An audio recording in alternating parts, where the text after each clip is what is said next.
Guys आज हम बात करेंगे एक महान योद्धा। मैं मानता हूँ कि जो भारतीय इतिहास में सबसे महान योद्धा थे।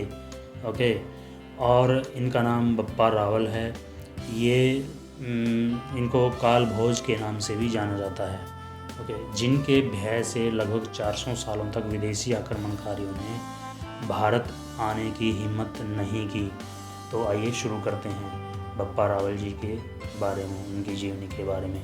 भारत के इतिहास में ऐसे सैकड़ों योद्धा हुए हैं जिन्होंने अपनी तलवार के दम पर दुश्मनों को हार का मुंह दिखाया था। जब भारतीय इतिहास को पढ़ा जाएगा तब राजस्थान और मेवाड़ का नाम अग्रणी होगा। आशा है आपको ये वीडियो पसंद आएगा इनके बारे में। ओके। मेवाड़ राजघराने के आदि पुरुष बप्पा जी रावल का जन्म 713 ईस्वी में हुआ था। बप्पा रावल को काल भोज के नाम से भी जाना जाता है, ये मैंने आपको बताया।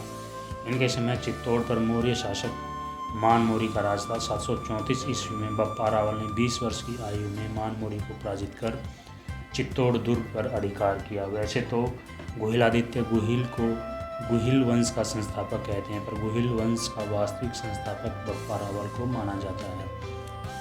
ओके।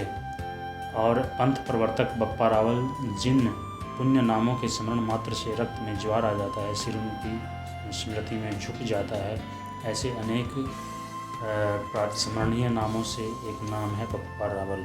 बप्पा रावल एक न्यायप्रिय शासक थे। वे राज्य को अपना नहीं मानते थे, बल्कि शिवजी के रूप एकलिंग को ही उसका असली शासक मानते थे और स्वयं उसके प्रतिनिधि के रूप में शासन चलाते थे। लगभग 20 वर्ष तक शासन करने के बाद उन्होंने वैराग्य ले लिया। तो आप देख सकते हैं कि 20 साल के अंदर ही उन्होंने इतना नाम कमा लिया था कि विदेशी शासक और राजा उनसे कांपते थे। ओके। और 20 वर्ष शासन करने के बाद वो शिवजी की उपासना में लग गए। उन्होंने वैराग्य ले लिया था। महाराणा संग्राम सिंह, जिनको हम राणा सांगा, उदय सिंह और महाराणा प्रताप जैसे श्रेष्ठ और वीर शासक उनके ही वंश में उत्पन्न हुए। उन्होंने अरब की हमलावर सेनाओं को कई बार ऐसी करारी हार दी कि अगले 400 वर्षों तक किसी भी मुस्लिम शासक की हिम्मत भारत की ओर आंख उठाकर देखने की नहीं हुई। बहुत बाद में महमूद गजनवी ने भारत पर आक्रमण करने की हिम्मत की थी और कई बार पराजित हुआ था। ये उस टाइम के राजाओं की भूल थी कि उनको जिंदा छोड़ा और बाद में वो हमारे लिए एक परेशानी का सबब बना। मेवाड़ राज्य के संस्थापक व वीर योद्धा बप्पा रावल की महानता का अंदाज़ा इससे ही लगाया जा सकता है कि पाकिस्तान का प्रमुख शहर रावलपिंडी उनके ही नाम पर बना था। विदेशी आक्रमणकारियों को नाकों चने चबवाने वाले बप्पा रावल ने जगह जगह सैन्य ठिकाने स्थापित किए थे ताकि विदेशी आक्रमणकारी घुस ना पाएं, जिनके कारण हम 400 सालों तक सुरक्षित रहे। बप्पा ने सिंध तक आक्रमण कर अरब सेनाओं को खदेड़ा था।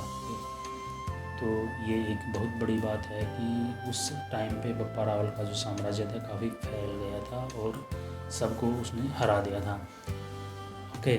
यह अनुमान है कि बप्पा रावल किसी विशेष प्रसिद्धि अरबों से सफल युद्ध करने के कारण ने मोहम्मद बिन कासिम से सिंध को जीता। अरबों ने उसके बाद चारों ओर धावे करने शुरू किए। उन्होंने चावड़ों, मौर्यों, सैंधों और गुर्जरों को हराया। मारवाड़, मालवा, मेवाड़, गुजरात आदि सभी भूभागों में उनकी जो सेनाएं हैं वो छा गई। उन्होंने जगह जगह सैन्य ठिकाने बनाए। ओके। राजस्थान के इस महान व्यक्ति, जिनमें विशेष रूप से प्रतिहार सम्राट नागभट्ट प्रथम और बप्पा रावल के नाम उल्लेखनीय हैं। नागभट्ट प्रथम ने अरबों को पश्चिमी राजस्थान और मालवा से मार भगाया। बप्पा ने यही कार्य मेवाड़ और उसके आसपास के प्रदेशों में भी किया।